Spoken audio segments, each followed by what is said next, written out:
wi sana jarto gerte a yatto gerte ndema sada jarto gerte a yatto gerte ndema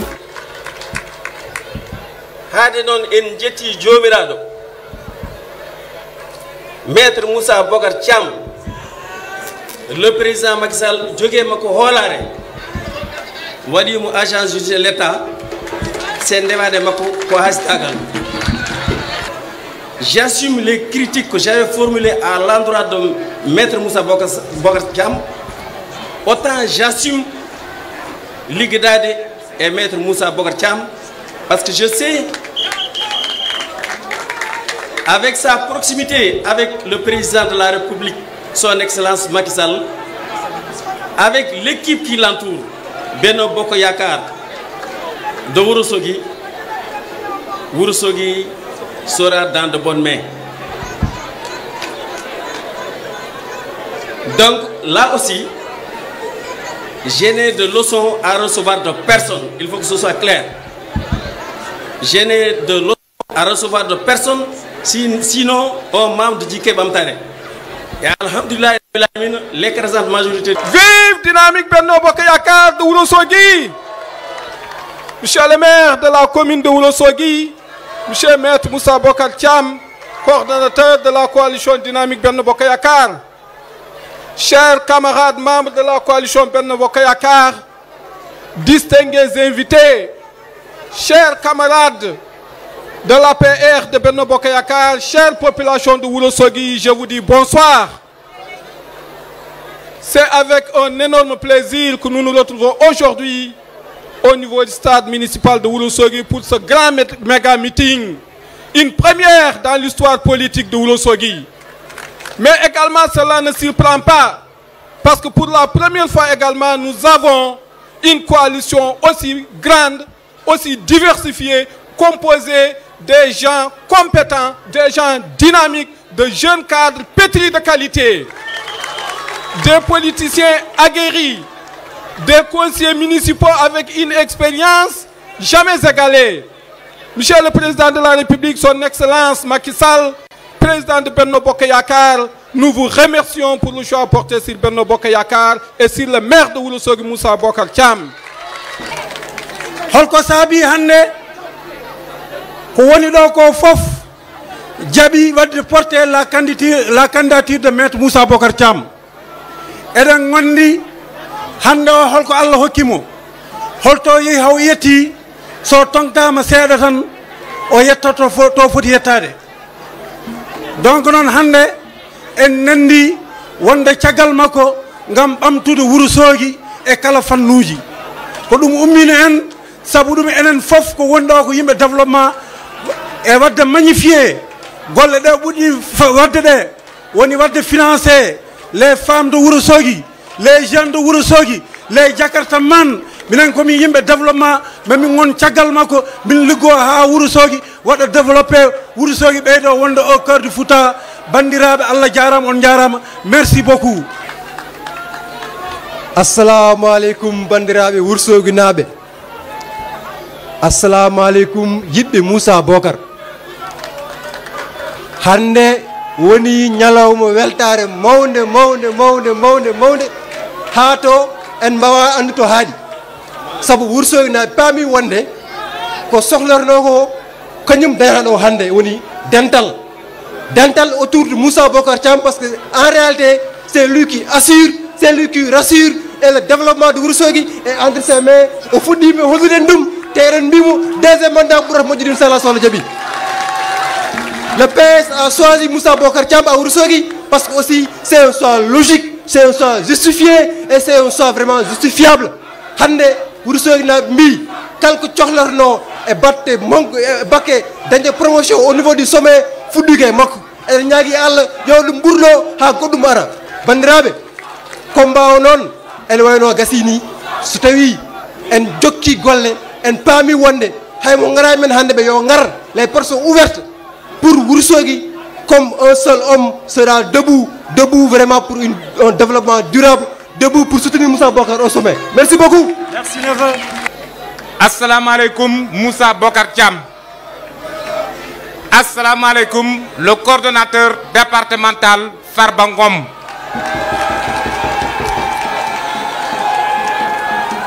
bandiraɓe Ourossogui naaɓe, voilà la coalition Benno Bokk Yakaar.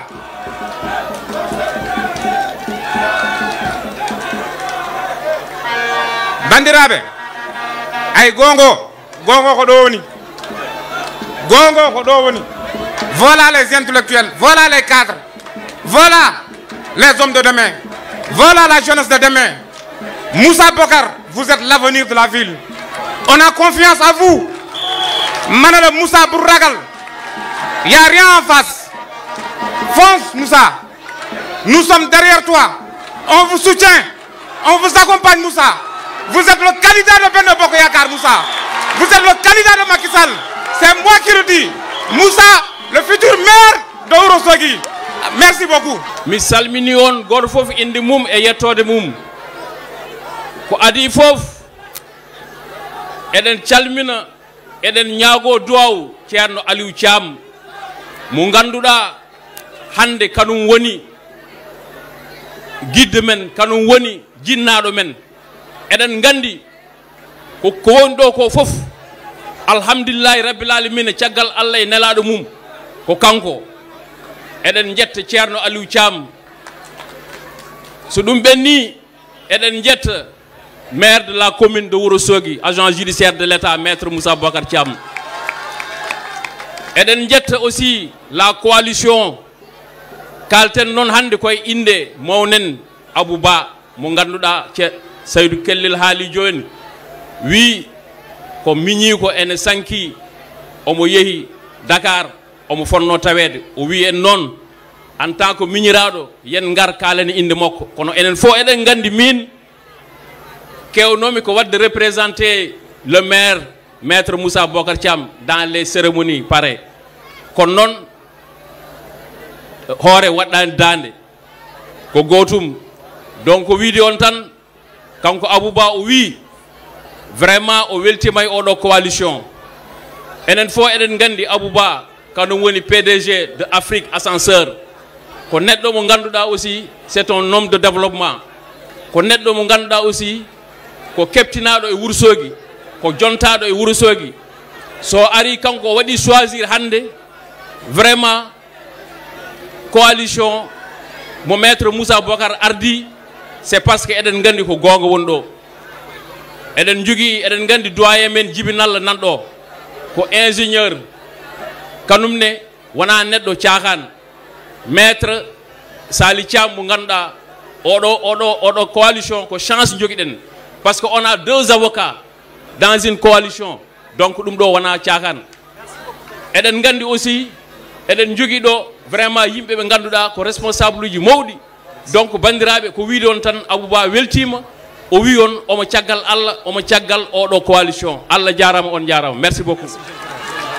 Assalamu aleykum ɓiɓɓe Wourossogui naaɓe min salmini on goto foof inde mum e yettode mum kadi hande ko ñalawma weltare en ƴetti calminali ɗi noon en pawe e junggo maître Moussa Bocar Thiam maire commune de Wourossogui agent judiciaire de l'état ɗum noon hande Allah jarama a jarama en calmini noon tous les responsables wonɓe ɗo henna hande yaaduɓe e maître Moussa Bocar Thiam vraiment hande eɗen mbawi wiide Wourossogui fo ari eɗen mbawi wiide Wourossogui fo ari par ce que responsable uji Wourossogui naaɓe foof nanɗo henne heddi noon kala mo anani ande terrain woni koye duppidde kono Moussa Bocar ko yeehi oɗo coalition ko jaaɗo ha gasi so ɗum ɓenni eɗen gara enen rewɓe ɓe vraiment enen kam oɗo ñalawma eɗen mbawi wiide hande ko ñalawma meɗen kadi ɗiɗo ñalawmaji wona hande tan puɗɗiɗen ɗum waddude e maître Moussa Bocar Thiam maître Moussa Bocar Thiam emin mbima a jarama Allah jarama rewɓe Wourossogui naaɓe fof mbima a jarama par ce que maître Moussa Bocar Thiam emin mbima min meeɗa dañde hande hono ko mbaɗanta min e nder Wourossogui maire uji Wourossogui ɓooyi rewde ɗo mais min meeɗa dañde financement c'est la première fois e maître Moussa Bocar Thiam. Population de Wourossogui, aujourd'hui c'est un jour historique. Mes pensées vont d'abord à l'endroit de notre vénéré Thierno Aliou Thiam yo kisal Allah wone makko yo boy do e jesemen. Je prends la parole aujourd'hui devant vous au nom évidemment de l'Union centriste du Sénégal, un parti dirigé par l'honorable député Abdoulaye Baldé depuis Ziguinchor, depuis la Casamance naturelle. C'est avec un grand plaisir que je prends la parole devant cette mobilisation exceptionnelle dont le seul dénominateur est mon ex-confrère, agent judiciaire de l'État, maître Moussa Bocar Thiam.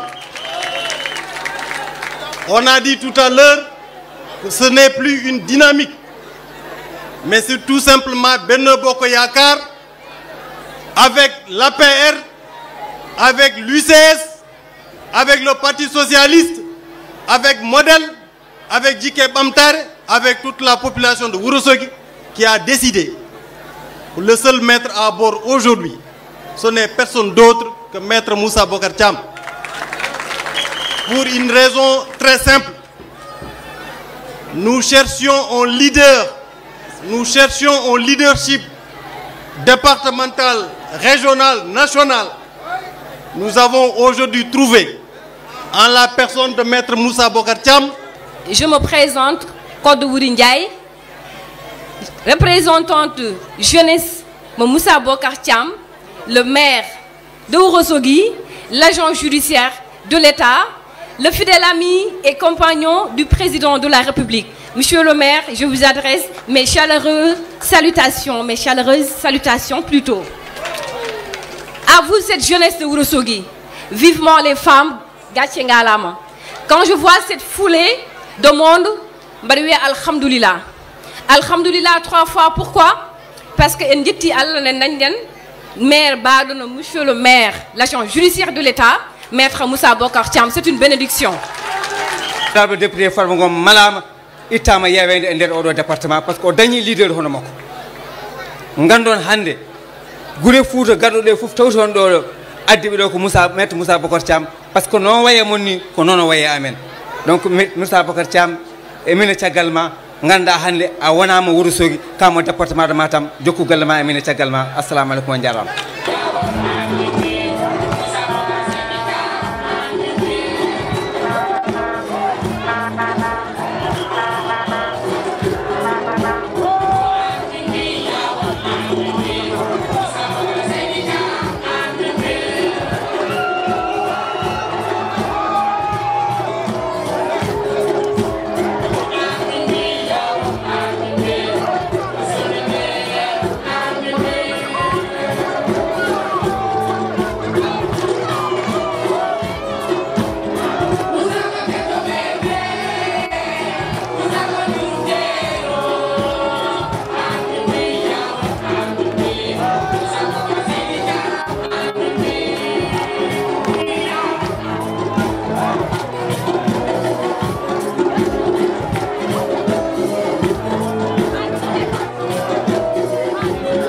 Merci.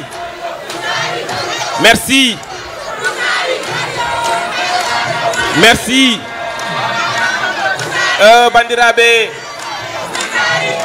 Bandiraɓe Wourossogui naaɓe. Bandiraɓe Fouta. Bandiraɓe département de Matam. L'ensemble de la jeunesse de Matam. Les femmes de Wourossogui, les femmes de Matam, on calminama, on jurama, on beltanama. Je vous dis merci. Merci à toutes ces délégations qui nous viennent d'abord de mon ami, mon frère, mon confident, mon coordinateur, l'homme que j'appelle honorable député, le député des députés, honorable Farba Ngom.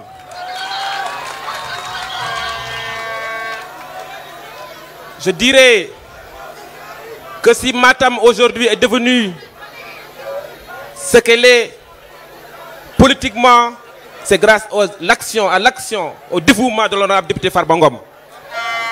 Farba Ngom Allah jarama a jarama o arani kono adi oɗo délégation baddo fayda immiɗo Agnam o conseillère Binta Sow Djouma Ndiaye on calminama l'ensemble de la délégation de Agnam on calminama on jurama on beltanama. Merci beaucoup. J'aimerais dire à l'ensemble du Sénégal pour que le Sénégal m'entende et m'écoute, en tout cas à Wourossogui, le Benno Bokk Yakaar est assumé par des cadres, des leaders, des responsables, comme Djiby Nalassi, comme Maître Sall Mamadou Thiam, contre Abdoulaye Ba, contre Abouba, comme quelqu'un comme honorable député Seydou Diallo, comme notre ami Doroba. Je ne saurais oublier bien sûr mon ami et frère du Parti Socialiste Djibi Dorodia, monsieur Momo Sall, monsieur éventuellement l'homme politique très fin, Siré Dia. Et bien sûr, mon jeune frère, un Thiam encore, Amadou Thiam. Merci beaucoup. Merci pour votre engagement. Merci pour Wourossogui. Parce que ici, c'est une union pour le développement de Wourossogui. Wourossogui de 2022 ne sera plus comme avant. En tout cas, je m'engage devant tout le peuple sénégalais et je m'engage devant toute la population du département de Matam. Je m'engage devant la population de Wourossogui pour que, Inch'Allah, si Dieu nous garde et nous donne la victoire le 23 janvier 2022, la gestion municipale sera une gestion collégiale. Ce sera une équipe qui va gérer enfin une équipe pour la commune de Wourossogui. Et elle est là derrière moi. Je pense que Hande, politique Wourossogui Hande no sifori.